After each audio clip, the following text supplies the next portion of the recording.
Hello students, welcome again in the second part of our chapter 2 of civics of class 8th. Our chapter is understanding secularism और हमने इसके part 1 में समझा था कि थोड़ा बहुत इंडियन कॉन्स्टिट्यूशन में सेकुलरिज्म क्या है और थोड़ा सेकुलर वर्ल्ड के बारे में हमने एक्सप्लेन किया था और उसके कुछ प्रॉब्लम्स भी अगर आप चाहें तो अभी कमेंट बॉक्स में कर सकते हैं या हमको स्कूल में व्हाट्सएप भी आप कर सकते हैं। ओके, तो हम अब आगे बढ़ते हैं और आगे बढ़ते हुए आज हम इस बात को समझते हैं कुछ एग्जांपल्स के साथ में। ठीक है, तो हम यहाँ पे देख पा रहे हैं कि यहाँ पे जो है सीमापुर में जो स्टूडेंट्स हैं वो क्या करना चाहते हैं, एक रिलीजियस फेस्टिवल को है स्कूल में सेलिब्रेट करना चाहते हैं और ये जो है वो गवर्नमेंट हाई स्कूल है। ओके, क्या है, गवर्नमेंट हाई स्कूल है। तो यहाँ पे ये जो लड़की है इस पिक्चर के अंदर ये अपने सर से पूछती है कि there is a big religious festival next month, we have never celebrate it in school, can we do it this year. वो पूछती है सर से कि सर यहाँ पे जो है एक बहुत बड़ा फेस्टिवल बनाया जाता है, हमने आज तक जो है इस स्कूल में सेलिब्रेट नहीं किया है, तो क्या हम इस बार वो सेलिब्रेट कर सकते हैं।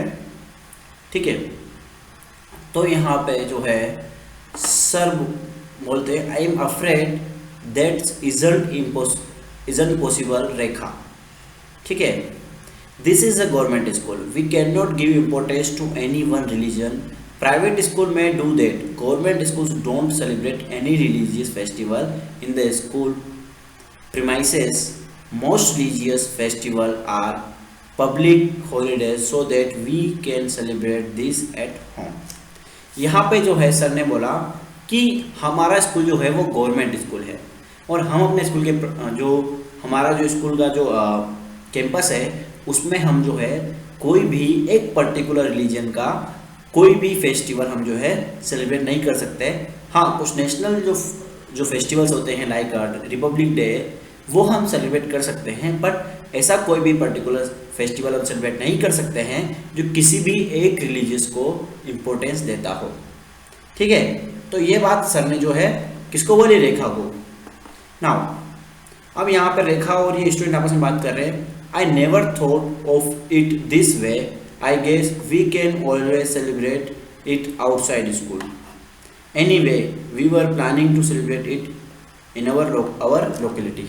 ठीक है, और बाद में दोनों बच्चे जो है इस बात को समझते हैं और दोनों डिसाइड करते हैं कि हम जो है इसको अपने लोकल अपने हाउस पर ही सेलिब्रेट करेंगे। नाउ अब हम इसका सेकंड एग्जांपल लेते हैं। ठीक है, अब यहाँ पे एक group of friend who have recently bought scooters are meeting to go for a ride together. Okay, अब यहाँ पे जो है दो फ्रेंड हम कह सकते हैं जिन्होंने क्या किया है, रिसेंटली जो है 2 स्कूटर्स खरीदे हैं। ओके, और वो साथ में राइड करते हैं। अब यहाँ पे जो पहला फ्रेंड है जिसने हेलमेट लगाया हुआ है, इसने वो अपने फ्रेंड को बोलता है I hope you have helmet, sorry है I hope you have a helmet, you know the law in Delhi requires that you wear one. Why aren't you wearing a helmet? Do you want to be fined? यहाँ पे पहला friend जिसने helmet लगाया था उसने अपने दूसरे friend को बोला कि तुमने हेलमेट क्यों नहीं लगाया हुआ है, क्या तुम फाइन देना चाहते हो।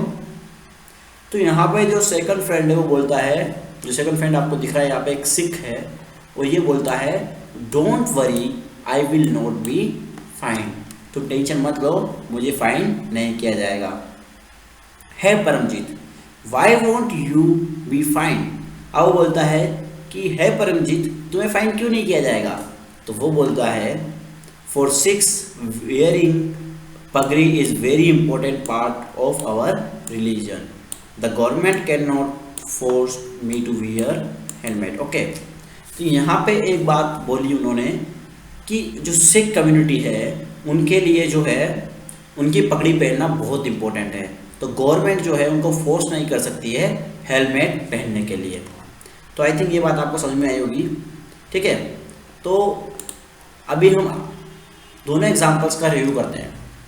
ठीक है, देखो दो अलग अलग तरह के एग्जांपल हमने पढ़े। फर्स्ट वन जो था वो गवर्नमेंट स्कूल के लिए एंड सेकंड 2 फ्रेंड्स के बीच के बातचीत। देखते हैं। The celebration of the religious festival within the school would have been a violation of government policy of treating all religions equally. Government schools cannot promote any one religion either in their morning prayers or through religious celebration. This rule does not apply to private schools. Okay. अब देखो क्या है कि government की policies है कि वो सभी रिलीजियस को क्या करती है, इक्वली ट्रीट करती है. अगर वो सभी रिलीजियस को इक्वली ट्रीट करेगी मान लीजिए, तो प्रॉब्लम कहाँ पे है? प्रॉब्लम जो है वो ये है कि अगर सभी रिलीजियस को इक्वली ट्रीट करना है तो फिर स्कूल में या स्कूल प्रेयर्स में वो किसी एक पर्टिकुलर रिलीजन को जो है सेलिब्रेट नहीं कर सकते, इम्पोर्टेंस नहीं दे सकते. बट प्राइवेट स्कूल्स को लिए रूल नहीं होता है, क्योंकि वो प्राइवेट जो ओनर्स होते हैं या उनके खुद के ओनर्स होते हैं वो किसी गवर्नमेंट के द्वारा नहीं चलाए जाते हैं, इसलिए अलग अलग होते हैं. इसीलिए ईसाई मिशनरी स्कूल्स भी हमारे यहाँ पे होते हैं. ठीक है, उनके लिए ये रूल कंपलसरी नहीं है.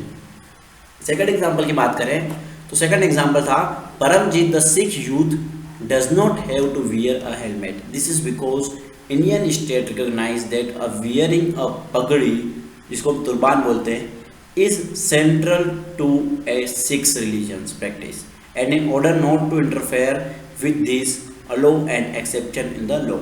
ठीक है, तो देखो क्या है कि जो इंडियन स्टेट था उन्होंने ये मतलब फाइंड किया कि जो सिख कम्युनिटी है उसके अंदर जो तुर्बान है या पगड़ी है वो बहुत ज़्यादा क्या होती है, इम्पोर्टेंट होती है.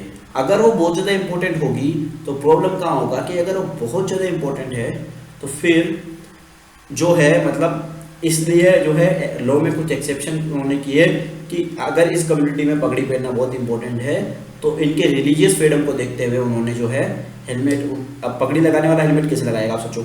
लगभग मान लीजिए मेरा सर है, अब मैं इसे पगड़ी लगाऊंगा, इतना बड़ा सर हो जाता है, उसके बाद में हेलमेट नहीं वियर कर सकते. दैट्स वाई ऐसा जो है रूल बनाया गया. Now points in Indian constitution. The Indian constitution ban untouchability. आप जानते हो कि अनटचेबिलिटी जो है बैन किया गया है, लेकिन आज के ज़माने में मैं बात करूं जब कोरोना जैसी बीमारी आ गई है तो अब हमको जो है एक दूसरे से जो है डिस्टेंस मेंटेन करना पड़ेगा. ये जब तक कोरोना की कोई वैक्सीन या कोई वैक्सीनेशन तैयार नहीं होता है तब तक हमको जो है एक दूसरे को टच करने से भी बचना पड़ेगा. अब एक टाइम था कि हम सोशल गैदरिंग में इंपॉर्टेंस देते थे, लेकिन आज का वो टाइम है जब हमको सोशल डिस्टेंसिंग पर ज़्यादा ध्यान देना है, और इसके लिए हमारे स्कूल कैंपस जो है इस बात का पूरा ध्यान रखता है. नाउ ओके, अब हम आगे बढ़ते हैं. तो in this instance the state is intervening in religion in order to end a social practice that it believes discriminates and excludes and that violates the fundamental right of lower caste who are citizen of this country. ठीक है, अब देखो, अब यहाँ पे बात आती है कि जब हम इन सब चीज़ों को फॉलो करवाते हैं तो क्या होता है कि हमारे जो लोअर कास्ट है जो इस कंट्री में रहती है उनके फंडामेंटल राइट्स वायलेट ना हो, इसके लिए कुछ स्पेशल लॉ भी बनाने पड़ते हैं. Similarly to ensure that laws relating to equal inheritance rights are respected the state may have to intervene in the religion based personal law of communities. The Indian constitution grant the right to religious community to set up their own school and college. It also gives them financial aid on non preferential basis. Okay, तो यहाँ पे क्या है देखो, अब Indian constitution ने क्या किया कि अलग अलग रिलीजियस अलग अलग कम्युनिटीज़ को जो है उनके स्कूल और कॉलेज खोलने की परमिशन यहाँ पे दी हुई है. ठीक है, और कभी कभी उनको जो है फाइनेंशियल एड भी दिए जाते हैं, जैसे कि स्कॉलरशिप्स वगैरह स्टूडेंट्स को दी जाती हैं, तो वो सब भी उसके अंदर दिया जाता है. तो ये हमारा जो है अंडरस्टैंडिंग सेकुलरिज्म का पार्ट 2 था. आई होप आप सभी को समझ में आया होगा. अगर आपको समझ में आया है तो आप इस वीडियो को लाइक जरूर करिएगा एंड कमेंट बॉक्स में बताइए अगर आपको कोई प्रॉब्लम है तो. तब तक के लिए बाय बाय, टेक केयर.